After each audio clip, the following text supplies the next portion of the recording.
Welcome to the Norris Group Real Estate Podcast, a show committed to bringing you insights from thought leaders shaping the real estate industry. In each episode, we'll dive into conversations with industry experts and local insiders, all aimed at helping you thrive in an ever-changing real estate market, continuing the legacy that Bruce Norris created, sharing valuable knowledge, and empowering you on your real estate journey. Whether you're a seasoned pro or a newcomer, this is your go-to source for insider tips, market trends, and success strategies. Here's your host, Craig Evans. Hey, thanks for joining us. We are back at it with Jeff Tumbarello from Southwest Florida RIA for part 2. Let's get right to it. You know, there's a lot of things going on in the press now about what's the market going to do. There's so many clickbait headlines right now that foreclosures are up a certain percent, and Florida could see as much as 50% of listings reducing their price, that thing. So, you know, you're a broker. I just want to pick your brain from a realtor's point of view. What's your take on the current market? Where do you see the rest of 24 and then heading into 25? Right now, if you want to sell something, if you price an asset at the comps of right now, you're going to sell it. There's plenty of buyers out there. I mean, there's still, and believe it or not, last month, 40% of the sales were still cash. There was a point Lee County had 75% cash sales, like 9, 10, 11, 12, those years. But you still have about 40% of the market are writing a check to buy the home.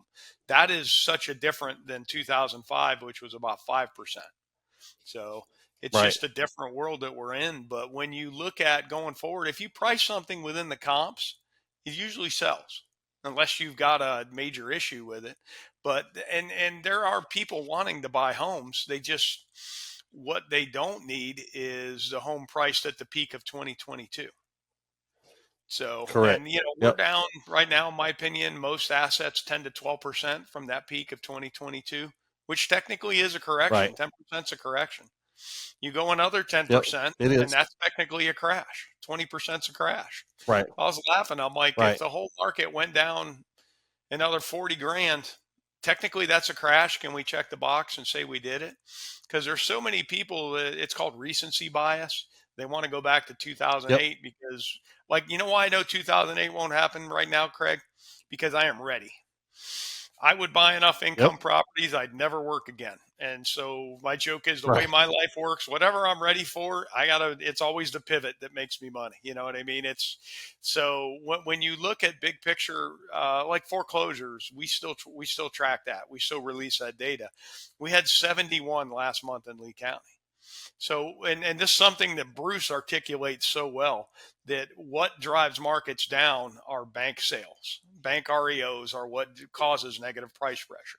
I mean, he's articulated that the best of anybody I've ever heard talking about it. And so without the bank foreclosures, you can have a correction. You know, the oversupply is a thing, but it's kind of hard to have a crash. And when I've overlaid the last 2 cycles, at this point in the last cycle, we were already 1,500 foreclosures a month. So, you know, with that backdrop, it's hard to say that, you know, this huge drop in pricing is coming. Could it happen? Could foreclosures take off like a rocket? I think when these tax bills hit this year, there's some people that are their payments are going to go up. But so the tax bill hits, it's probably November by the time the bank figures it out in the escrow department. When they do the shortfall statement, and then they got to do this. So you're 8-9 months before you'd see a foreclosure if that person quit making that payment as soon as they got the adjusted payment. So we're still a long ways off from that. And this cycle, if you look at it from like 10 to 22, was a really long linear growth kind of cycle that looked like a hockey stick for the pandemic. So the last cycle was just a hockey stick. There was no long growth, and things tend to unwind as they wound.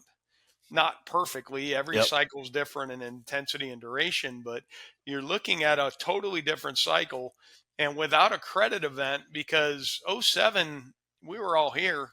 I mean, there was still some stuff happening. There were some people making pretty good money with builder closeouts in 07. And there was people that were ready to come still live here because they didn't want to shovel snow anymore. And we still have redfish. We still have snook. We got all the reasons why you want to live here. But you have that credit event when Lehman, Bear, all that just changed everything. So, I mean, right. The biggest thing I'm looking for, do we have a credit event? And I mean, it could be out there. You've got the regional banks are behind the eight ball on a lot of commercial real estate loans.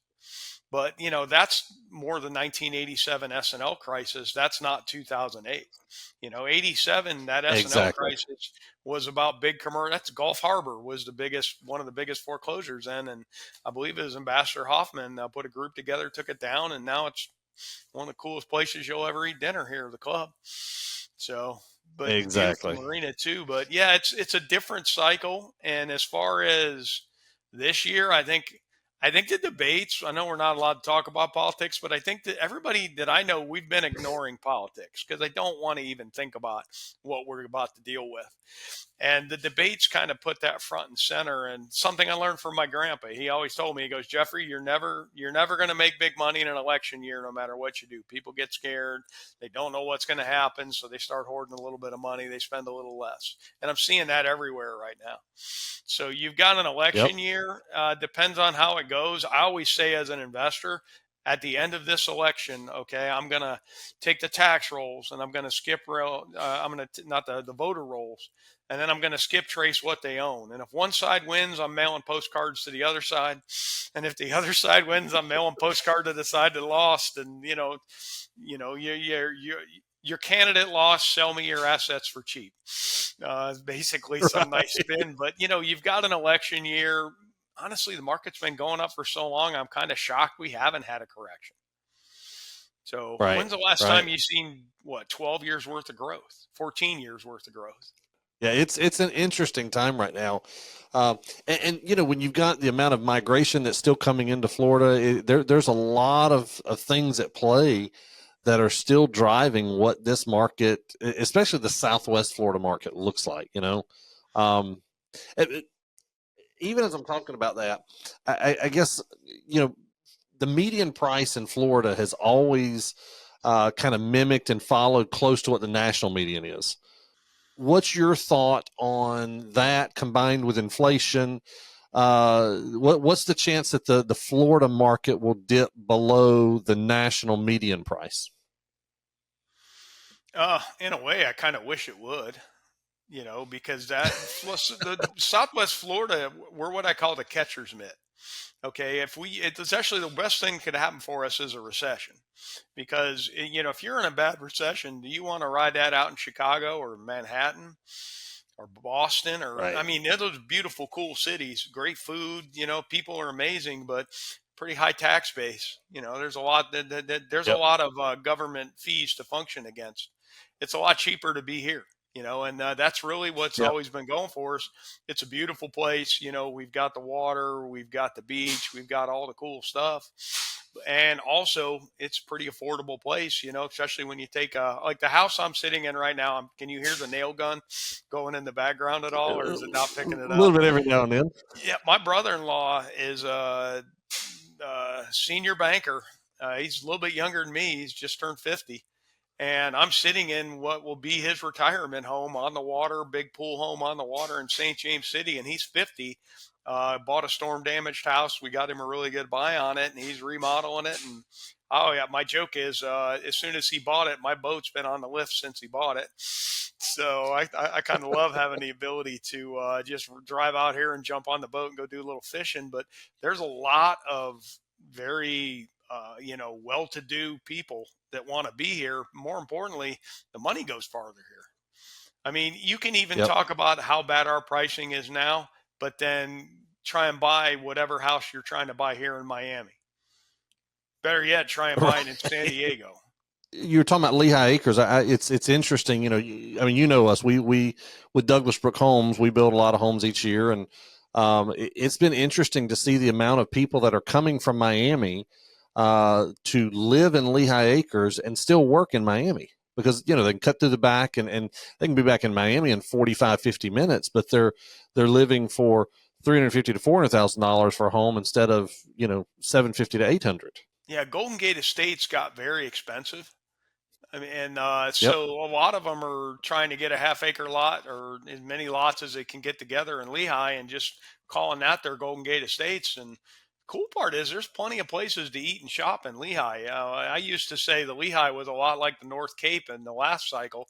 If you want a pizza, you better bring it home. There's Right. nobody delivering it to you if you lived up around That's Jacaranda in the Cape or out off Alexander Bell Boulevard in Lehigh. There was nobody bringing you pizza. You better DiGiorno that stuff. But that's I it. mean, everything's out there now. And then there's in Hendry County, and then part of it's Glades County. There's a little called Banyan Village. It's part of Port LaBelle. And Right. that place is in the middle of nowhere. We've done a bunch of lots in there, and they are rocking because I talked to a guy who lived there, and he told me, he goes, while the miles are different, I spend the same amount of time in my truck going to work, leaving from here as I do. He goes, when I lived in Fort Lauderdale and worked in Miami. So, Yep. And then for them, it's just a better place. He enjoys, his kids love it. His wife loves it. It's a slower pace of life. Miami, I love the East Coast. I grew up on the East Coast. I love Miami for about 3 days. And then, I got to get out of there. I just can't, the water's beautiful. The restaurants are amazing. The people are fun. But after about 3 days of bumper to bumper traffic and $20 parking, I got to get out of there. I was going to say, if you're lasting 3 days, you got me beat. I'm good for about 8 hours. Yeah. So let me ask you this. We've got, you've got inflation, you got interest rates. We've talked to a lot of people over the last year or so that, it's not so much the price of a home that they're struggling with right now. It's that monthly payment due to an interest rate. What do you think is having a bigger impact on sales right now, though? Inflation or interest rates? Honestly, yes, because they're pretty much tied together. They can't lower interest rates because of inflation. We can't lower inflation because of the deficit we're running. If we just balance the budget, inflation wouldn't be a problem. So, but when you're looking at it, I was talking to a builder the other day, and there are some builders out there that are doing insane upgrades, closing cost credits, interest rate buy downs to make stuff happen. I'm seeing some of the bigger investment groups are offering 2 years. They're just writing a check for 2 years worth of the property management, guaranteeing they'll get at least 3 months rent. No matter, there's a lot of incentives being thrown around out there. And the interest rate would definitely help if it went down. But you've got in Florida, insurances make stuff difficult. Property taxes aren't the greatest either right now. And this year, even though the market slowed down, and I can point to why they should probably drop it, they're not. There's enough comps there that you'll look at another increase in the tax bills. I think they actually already hit. But you're just looking at there's a cost to buy and the cost to keep. The cost to keep is what's the problem is right now. But you can buy a rate down, particularly if you're a builder. You buy a rate down. I was talking to somebody the other day, and he's like, "Why would I reduce the price $20,000? Where if he did the math on it, if I give them a $20,000 credit towards buying their rate down, he goes, I save them $600 a month in some cases versus I think he came up with $2 something a month is what what the difference in the payment would be. So it's a problem, but if you intelligently attack it, the builders, in my opinion, have done a great job. As far as, they're definitely not making the same mistakes they did before. But then again, everybody wants to go back to the last cycle. One old time guy, been around town forever that I knew, and he made a comment to me over coffee one day. He goes, Jeff, we've never had 20,000 houses built for the heck of it. That's why this one's different. And at that point, I'm like, you know what? I think Ralph's right. So then I go to the permit office and start talking to them, and lady ran some numbers for me, and I'm like, dude's right. So that's when I started really pulling back and scaling back and said, we need to get lean if we're going to make it through this. So, but that's the difference now is it's just not as overbuilt. The cost of construction's a problem. We're actually finding I can hire people to do stuff, and that was not the case for a while, even before the storm. So, labor's starting to free up a little bit. I think you're going to see a lot of the labor leave the area or go back to where they came from, or if you have a bunch of tornadoes or a hurricane hit Texas, they'll all run out there and chase that work. But, there's a lot of, it's not one thing. It's an equation with just like playing Jenga almost. You just keep stacking this stuff on top of it. And that's kind of what it is. So, we've all, if we're in this market, especially in the Southwest Florida market, we've seen the inventories rise over the last year or so. Migration is still strong. Both the net migration, like we were talking about, net migration of people and the net migration of wealth. How do you see that kind of taking play over the next, let's call it 2 to 3 quarters? Yeah, I'm actually looking at a manatee in the canal right now. Sorry. But it's not a bad place to be, right? When you can sit there and look at manatee floating down the river for you, right? Yeah, no, he's running around having a good time. But the next couple quarters are going to be competitive for buyers. I mean, and we're in right now, in my opinion, more of a normal market than anything else. Nobody knows how to work a normal market anymore, and depending upon whoever you're engaging to help you do business, I always have they been through at least one cycle? Do they know what everything before and after looks like? Because most of the people I see in the industry are quarter or half cyclers. Then each cycle is its own little thing, its own playbook. Like the peak of the cycle, I'm a contrarian. I mean, I'm the guy, I want everything to crash because that's how you make money is you buy cheap assets.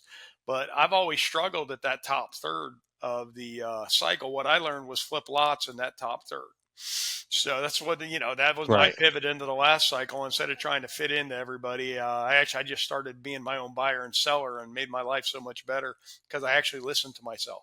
So, you've lived in Southwest Florida. When did you move here? 94, 95. Yeah. So, you're here almost 30 years. What do you think about the Southwest Florida market? And how does it behave compared to the rest of Florida, let's say? I kind of equate Florida. It's two Floridas. There's south of Frostproof, north of Frostproof. It's not true what we all say about how nothing froze south of Frostproof. It has happened. But, you've got South Florida, North Florida, and then you've got coastal Florida versus not coastal. Polk County is a different market than Sarasota County. Even though they're all in Florida. Absolutely. So, and there's a lot of cool things in Polk County, you know what I mean? We ain't knocking them, but it's definitely, I love their sheriff there. Yeah. He's very, very, very fun to listen to when he talks to people, but you have, you've got ultimately what draws us here is the lifestyle. And if the lifestyle gets expensive, it will appeal to less people, because some people can't afford it. But some people will be able to afford it. But when you look at what's happening in Fort Myers Beach, it is not the Fort Myers Beach. What's coming is not what we knew. It's going to be South Beach, in my opinion. Well, and that's what's interesting. You and I both know Bruce. You've known him for a long time. I've done business with him a long time. And it's been interesting because Bruce has been talking about the migration of wealth to Southwest Florida for so long, right? Mm-hmm. And Fort Myers Beach is a clear picture of what's going on with that. The amount of homes that, Douglas Brook Homes, that my home building company is doing on the beach right now, that it used to be we were going to do a $120,000 remodel out of our remodel department. Well, now it's a tear down and a $2 million or $3 million or $6 million new build, Yeah. And it's new money coming in and saying, okay, I want that spot and we're going to build. And it's been very, very interesting to see that shift of wealth coming into this market in such an isolated area. I shouldn't say isolated, in such a distinct area like Fort Myers Beach, Well, it's been super interesting to see that. Retirees love us, and there's a lot of retirees. We're on the tail end of the boomers because we actually have a chart. I think I've shared it with you at one of the meetings where we took the live burst and carried it forward 62 years and charted that against our sales counts. And you can watch our market go up and down based on what I call the new batch every year retirees. This year's the first year we've got less of a new batch than the year before. But you still have an insane amount of retirees that want to come here. That's why I keep saying a 10% drop in price. When I'm watching, when people drop the price to what the market wants to pay, it trades. Like I ran one part of Yep. Bonita Springs. The average sale was 585. The average listing was 850. That's not as much of a broken market as broken sellers and weak agents that won't tell them no. So, Exactly. so, and I'm not saying that, everybody tends to, real estate ultimately is a personal thing. Real estate is simple. Real estate is a asset class that I can put in Excel. I can generate metrics. I can generate reports. I can tell you everything from a statistical standpoint you need to know. But real estate is ultimately owned by human beings, and human beings don't make a lot of sense. So there's a lot of and that's why I love about Southwest Florida. I always tell everybody, I'm like, when in 2020, when the world went totally crazy, okay, everybody moved to Florida because we were normal. That's how crazy the world got. Right. That Florida was normal, because I used to use the old Hunter S. Thompson quote when people would call me from like New York. I'm like, hey, when the going gets weird, the weird go pro. And Florida's where you get weird as a professional. So, and that's right. That's really what, and that's what we all love about it. I love Florida. I own property in Georgia. I hunt in Georgia. I love Georgia. So I will die in Southwest Florida. So Yep. I always thought I'd go back home to Stuart. I'll be honest, I missed the fishing from Stuart. The fishing offshore, it's pretty amazing. Here I got to go 80 miles out. It's good stuff to catch what I catch 5 miles out there. But that girl decided this was home, so this is home. Well, so listen, we have been on a little bit, but I want to take a little bit of time because obviously Southwest Florida RIA is near and dear to you and special to you as well. So I want to talk about some of that. So walk me through when you started and why you started the Southwest Florida RIA. We were all going to the East Coast meetings. There was a Dade RIA, a guy named Bob Hunter founded it. He's kind of the godfather of a lot of the clubs in Florida. But we would go to those clubs and it's just cool. You get to go meet people that are doing the same thing you do. You might find a deal, you might sell a deal. I get most of my contractor recommendations from other guys on the RIA that are doing business. Hey, Kevin, who could I use for electrical? I text a number and I already know that he's worked with him and vetted him. But you have, we were watching what was going on at those meetings and having a lot of fun going to the meetings. And then some people from Miami had come over here and tried to do a RIA, and they just didn't have the local footprint. So we said, we called Bob, and Bob said, hey, I'll walk you guys through having a couple meetings. He came over and was our first speaker. Bob's referred to as the king of Liberty City. He owned a whole bunch of Liberty City. And then as stuff got he had a duplex that Home Depot had to buy off him to build a Home Depot. He did really well on that. But, Bob, apartment buildings, for the longest time, everybody called him the king of Liberty City. He owned a lot there. So he came over and spoke, and I'll never forget, there's 4 of us. We're all getting together to talk about this over some really bad Chinese at a buffet to plan the meeting out. And we found, I think it was Woody's Barbecue on Daniel would let us have the private room, but we had to agree to buy 20 chicken dinners. So our joke was everybody's going to have to take home 5 chicken dinners if nobody shows up. I'm like, I got 3 kids, 2 boys, and then we got no problem eating some barbecue chicken. So that was the first meeting, and we had about 50 people that showed up for it. We just, through our own networks and emailing people, put up a really rudimentary website quick.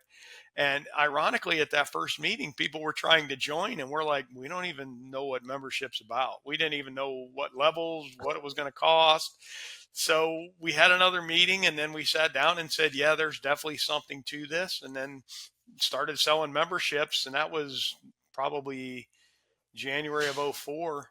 Fast forward to '06 when Okay. Kendra Todd won the Apprentice 3, and she was the pre-con girl at the Broward Yep. clubs. And she had a guy she was seeing at the time called Charles Andrews, mortgage guy, smart guy. And I was taught, me and Charles would talk, and we actually got Kendra booked probably about 2 weeks after she was announced the Apprentice winner. Well, almost 500 people at the meeting. It was pretty wild. Wow. I mean, and the club's going, over the years, the '08, '09, '10 years were pretty lean, but we still have 20, 30, 40 people at a meeting. Nowadays, we meet twice a month. We meet at the luncheon. Right now, we meet at Three Fish in North Fort Myers in their private room on the water. With the bridge shut down, I think we had 40 people at the luncheon a couple of days ago. Normally, we're 60 to 80 at the luncheon. We get 70 to 90 at our nighttime meeting. You've been to one or two, I think. So, but it's a cool event. We don't do information product sales, so that's kind of big. We've kept the club what we call intrinsically focused. In the beginning, we did information product sales, and honestly, the club can make a lot of money selling books and tapes. But we just decided we'd rather talk about real business, because a lot of the books and tapes, you got to really pick and choose who you're going to trust in that world.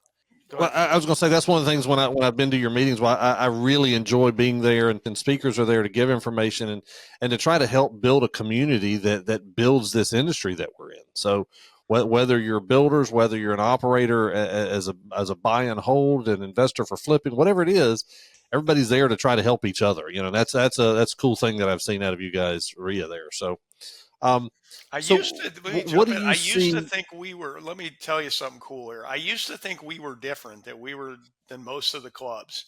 And we had our virtual assistant for a long time. Every month would go through and grab every RIA, every real estate club we could find, grab their meeting topics.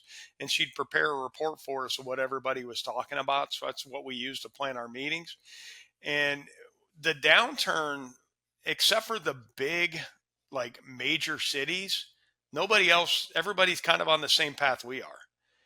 So, it's like Atlanta, they still do stuff like that. The big Minneapolis one, there's a lot of the Dade clubs do that, but the smaller clubs in Southwest Florida is a smaller area.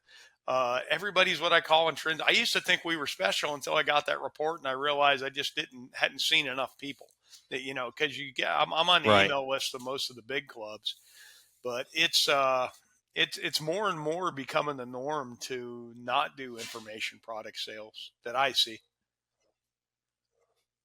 Yeah, and that's, I was talking about that with Bruce, I don't know, a month or so ago, 6 weeks ago, something like that, and just talking about the processes as to be able to go into those environments and know that you're there being a part of support for the people around you, and that either you're supporting giving information off or that you're learning things from other people. That's one of the things I've always loved about the RIAs. So it was great to see what you guys do in your club there. What's cool too is when you focus on the intrinsic, you get to do business. It's hard to do effective, profitable business in a room full of people that are, trying to get started in real estate with no money, no credit. We all started there, but like our group, we don't really make a lot of money off the club. I say it's a hobby. We meet people. I make a lot of money doing deals with people in the club. They bring me a deal and we make it happen, and everybody makes money. So, when you focus on what I call the intrinsic side of the business, you actually get to do business as opposed to selling courses and pitches and then, fulfillment and all that. It's not all it's cracked up to be. We've thought about doing a mentor program, and just so I can get a bunch of bird dogs, that was our idea recently. Like, let's do a really cheap mentor program and then put them all on the phone, and then I'll pay them and we'll split 50-50. I'll put up the money, all that. So, and we're actually kicking around doing some kind of really low cost mentor program, because I'd love to have 50 people banging on doors, calling people. Well, so let me ask you this. What do you think is the biggest question that you get asked at your meetings? When you're hosting and you're putting these on, what do you think the biggest thing you see and hear is? Right now, it's about the market. We've got probably within the membership of the REIA at least 1,000 properties. We have a lot of people that own a lot of real estate that come to our meetings, and everybody's, what's the market? What's the market? Between the last cycle, we gave out the foreclosure information to the media. I mean, I'll never forget. I was on Bloomberg TV, and they're like, "So what's your background?" And I'm like, "Well, I went to high school, kind of graduated barely, and then joined the Marine Corps. When I got out of the Marine Corps, I worked at the Waffle House for a little bit," is what I told the lady. And she was just like, "We're just not really going to talk about your background." Then, then I gave him the interview, and it was a pretty 30-second clip. But, that kind of really separated us from a lot of the clubs, and the fact that we were giving out like actionable information. And then in 2007, Right. I got everybody in a room. I got paid by a guy to do some data work. And doing that data work, I really came to the conclusion this is about to get ugly. And I was using what they call poly trend lines, a poly 6 trend line, carrying the pricing momentum forward. And when I was going 6 months out, I'm like, this is about to go into a free fall. You could see it happening. Yep. And so we actually had a meeting where I pulled everybody in the meeting and said, this is what's happening. If anybody wants a spreadsheet to see if I'm wrong, because I hope I am, I don't want to live through what we're about to live through. But if you should know this, because this is your financial lives just like mine. And when I shared that information, I got ostracized. About 25% of the club never wanted to come again. But by taking that stand and telling people what we knew, that wasn't the popular thing at the time. Because I laugh when people now, when I tell them this cycle was different, they're like, "Well, you're just saying that." I'm like, "No, in the last cycle, I called it. And I'm like on the record of calling it." But then again, that doesn't mean you're, I always tell the story. Have you ever heard the story of the infinite chimpanzees and infinite typewriter theory? There's No. Oh, it's great. I mean, it's from a guy named Nicholas Talib Tassin. I read it in his book called Fooled by Randomness. If you haven't read those books, get all of his books. He is an amazing mind. He really will. You'll question how you view investors and information. But he says if you put an infinite number of chimpanzees in front of an infinite number of typewriters and let them beat on the keys, it's a mathematical certainty one of them will type you out the Iliad. He goes, but what are the odds that same chimpanzee will now type you out the Odyssey? So, I will throw that out there. I may have just been a lucky chimpanzee at that point beating on a typewriter, but I was right. So, and, that's Right. why that really put us on the map, because so many people came back and were thankful because, they got good information that they weren't getting anywhere else and helped them make good decisions to position themselves to succeed versus, be on the foreclosure report in 6 months. Well, listen, how does somebody, any of our listeners listening, how do they get connected with Southwest Florida REIA? You just go to the website, SWFLREIA.com. You can and if you scroll down to the bottom of the page, there's a little widget to put your email address in and your name and your phone number. You don't have to give them your phone number if you don't want to, but and that'll get you on the email list. So you can, you'll get meeting notices. And when we put out data, we just put out a foreclosure report Monday morning at 8 a.m. Just went out to the email list. I did a lunch presentation this week about what's going on in the land market. And I'm probably going to make some content out of that and throw it out for everybody that missed it, because it's good information to know. And, but yeah, you can just go to the website. You can search us on Facebook too, Southwest Florida REIA. It's on there. I don't think we're on Twitter and all that. So, but yeah, go to the website. If you go to the meetings tab, you'll see a general meeting and a luncheon, 2 different meetings. The luncheon's the first Wednesday. The general meeting is the third Wednesday. Well, Jeff, listen, man, I am grateful you spent a lot of time with us today. I thank you for your time. We look forward to doing more stuff with you in the future. For all those listening, I am grateful for you being here today. Thank you so much for jumping on with us. And we look forward to seeing you next time. Thanks so much. Have a great day. Yeah, thank you for having me on. For more information on hard money loans, trust deed investing, and upcoming events with the Norris Group, check out thenorrisgroup.com. For more information on passive investing through the DBL Capital Real Estate Investment Fund, please visit dblcapital.com. The Norris Group originates and services loans in California and Florida under the California DRE license 01219911, Florida Mortgage Lender license 1577, and NMLS license 1623669. For more information on hard money lending, go to thenorrisgroup.com and click the hard money tab.